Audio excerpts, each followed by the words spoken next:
नमस्कार, मी अजित कुलकर्णी, प्रहार जनशक्ती पक्ष शहराध्यक्ष सोलापूर। सोमलिंग कांबळे हे अल्पभूधारक शेतकरी असून जय हिंद शुगर फॅक्टरीचं जे पाणी आहे, दूषित पाणी, ते त्यांच्या शेतामध्ये वेळोवेळी सोडलं जातं। 2021 पासून त्यांनी संबंधित कृषी अधिकारी असतील, संबंधित प्रदूषण अधिकारी असतील, संबंधित जिल्हाधिकारी असतील, संबंधित खात्याचे जे अधिकारी असतील, त्यांना सर्वांना पाठपुरावा करून पत्रव्यवहार करून सुद्धा अजूनही जवळजवळ 7 ते 8 किलोमीटरचा आजूबाजूचा परिसर दूषित झालेला आहे। माझं म्हणण्याचं तात्पर्य असं आहे, जेणेकरून की बाबासाहेबांनी संविधान लिहिलं, अशा संविधान लिहिणाऱ्या बाबासाहेबांच्या अनुयायांना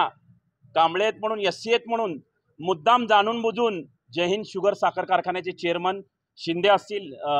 माने पाटील असतील, हे जाणून बुजून त्रास देण्याचा प्रयत्न करत आहेत। वेळोवेळी सांगून सुद्धा त्यांनी आत्तापर्यंत त्याच्यावर अधिकाऱ्यांनी कुठलीही कारवाई केली नाही। याचा अर्थ काय समजावा हे आम्हाला म्हणजे सामान्य जनतेला समजत नाही की या जे कांबळे परिवाराला आहेत, प्रहार जनशक्ती पक्ष शेतकरी संघटनेच्या वतीने आम्ही न्याय देण्याचा प्रयत्न करू आणि संबंधित ज्या अधिकाऱ्यांना यांनी पत्र दिलेलं आहे, पोलीस प्रशासनाला विनंती करू की अॅट्रॉसिटी अंतर्गत